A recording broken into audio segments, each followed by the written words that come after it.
All right, ladies and gentlemen, welcome to the channel. We're taking a brief break from all of our beginner and fun guides we've been putting out lately and to talk about some news. Today we got some details on Ghost Rider. It looks like we're getting a new tag. We got a little insight as to what his abilities and kit's gonna look like. And something I've actually had a little input on is going to be the mod system in Marvel Strike Force, which they are calling Iso-8. And from what I'm seeing so far, it's at least good news because it's learning from Star Wars Galaxies and the aspect of mods that I do not like. So I'll share some of my little story with you guys today, but let's go ahead and check this out. So since it's October, it looks like we're gonna get some kind of fun October Halloweeny scary type of stuff being added to the game, with Ghost Rider being one of them. They also reference Bloodstone being added soon. And the one thing that's kind of interesting is it looks like we're getting a new tag called the Supernatural tag, and it looks like they reference a Ghost Rider getting this tag, Bloodstone, as well. And we're seeing some footage with Doctor Strange and Mordo as well. So it looks like we're gonna get hopefully a new team, because I'll show you in a second my roster.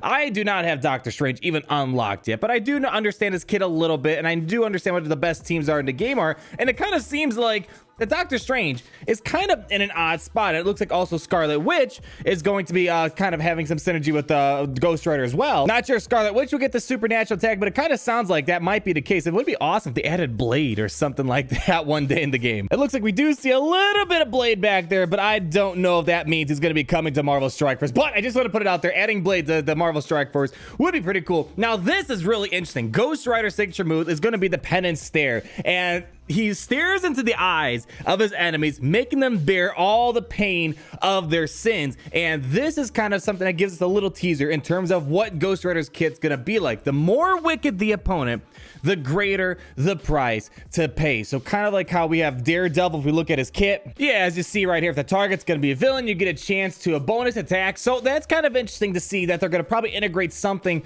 of that sort into the Ghost Rider's kit. Although we're gonna see something in a second where it looks like that if your allies are starting to fall, like if you start losing allies, this attack should do some more damage. So maybe like, the question is, how are they going to measure wickedness? Are they going to have some various degrees of wickedness, where they have a very evil guy, you got a moderately evil guy? I mean, is Kingpin as bad as Thanos? It'd be interesting to see how they balance that out. But as we see here, Penance Stare is going to decimate a single target and heals Ghost Rider, dealing more damage when Ghost Rider's allies fall. So are they measuring wickedness by the amount of allies being defeated? That's kind of the question I have up in the air. And you got to look into those little details and understand how you define those particular terms. It looks like we're going to get his chains and all that. He's going to bring his motorcycle. I don't know. The animations and kit looks pretty interesting, and it might be kind of cool to see that we're going to get some more mystic level teams to kind of work with one another, because yeah, with Mordo, Scarlet Witch, and Doctor Strange, they're kind of in a weird spot. They're not like Guardians or Defenders or Shield or all that stuff where they have a lot of good synergy going. Even Spider-Verse. I have all these Spider-Verse characters like Venom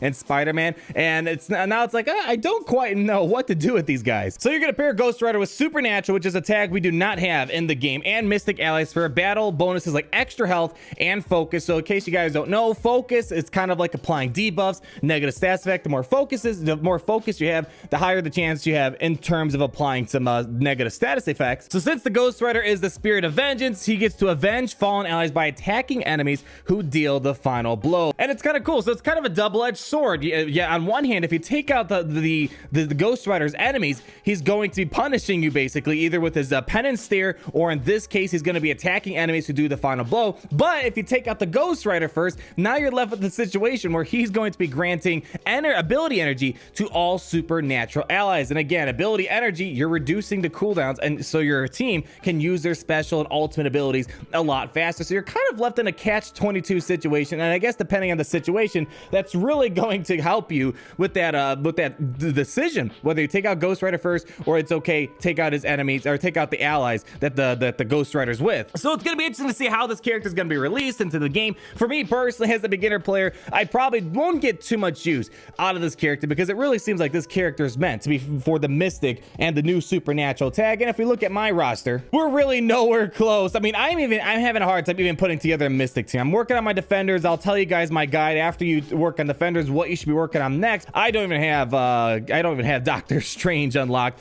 I got Scarlet Witch not too long ago, but I don't have plans of leveling her up just yet. But luckily, Iron Fist has a Mystic tag. Yondu has a Mystic tag. I got Thanos, fortunately, through a premium orb, so he's gonna hopefully have some Mystic synergy with the Ghost Rider. But other than that, there's nothing. I mean, Juggernaut. I mean, there are a couple of Mystic characters in here, but for the most part, doesn't seem like there's gonna be anything that really pertains to me just yet, at least. But for creating another whole useful team, that might be kind of the goal here, is that you have another team for Alliance Wars or raids, perhaps, so that way you're using the most out of your roster as possible, not kind of left in this weird loop like the Spider-Verse are. So I guess time will tell what all this will be of Bloodstone and Ghost Rider, and I hope Blade gets added this month. That'd be really neat. I said this already, but I think it'd be perfect for a Halloween release. You get some sort of Blade character be added to Marvel Strike Force. Now, the other thing I want to talk about before we wrap up the rest of this news video right here, this right here in regards to Iso-8 and aka mods for Marvel Strike Force. It's funny, on my main channel for Star Wars Galaxy of Heroes, I made a video comparing Marvel Strike Force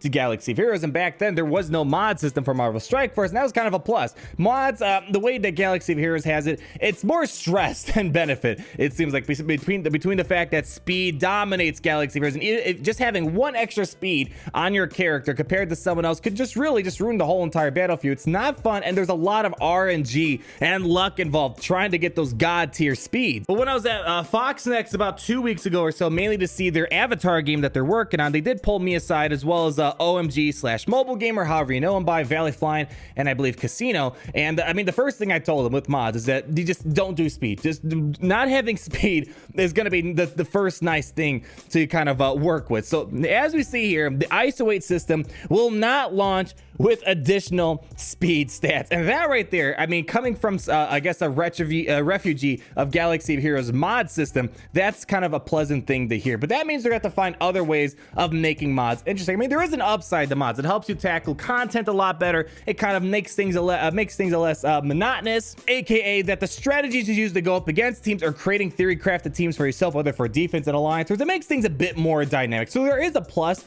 to mods to a good extent, but you can't have one super dominant stat that just makes everything else basically obsolete. And it's great to see they have no plans to introduce speed bonuses, so that's great to see. It's already bad enough we have the double layered lottery for red stars. We don't also need a lottery to try to get good speed mods as well. So I'm happy to see that they're kind of in tune with the community and not introducing speed with these mods. And a concern for them in designing the Iso-8 system is to not make the modifiers so powerful that they become the only focus of character progression. We want Iso-8 to complement the leveling, stars, and gear systems, not overshadow them. And I understand what they're getting at, kind of like going back to Galaxy of Heroes. If you never played Galaxy of Heroes, which I'm thinking a lot of you guys do, there's times you can have just like an okay geared up character, but as long as you mod them up so well where they're fast, they get out the gate, apply a couple status effects, you're good to go afterwards. You got to make sure there's a balance where you're being rewarded for the gear and the stars as well. And you can't have mods be too powerful where it ignores all those other attributes that are important to characters and battling and turn-based games. But overall, the core concept of mods is going to be the same. They're going to amplify your damage, health, armor, focus, resistance. Some mods are going to be more useful for other characters,